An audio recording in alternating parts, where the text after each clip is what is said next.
A hacker broke into a city's water supply, changed chemical levels to potentially poison thousands of people. The weapon they used was one bad password.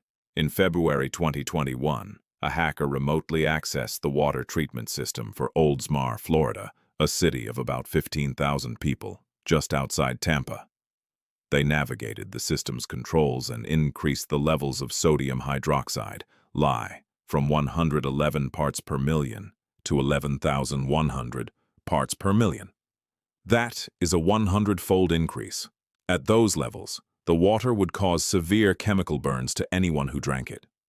The attack lasted about 5 minutes before a plant operator noticed the cursor moving on his screen and intervened.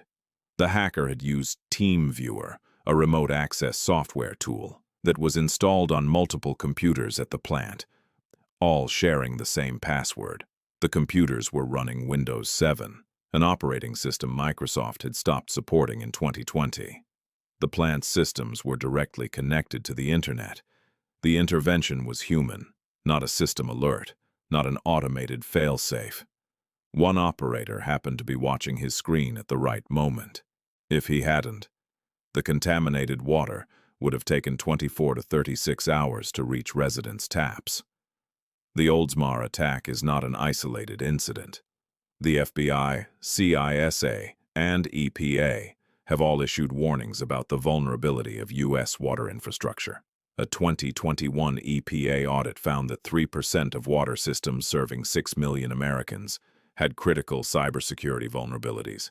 Many water treatment plants run on legacy systems, minimal IT staff, and practically no cybersecurity budget. They are extraordinarily easy targets.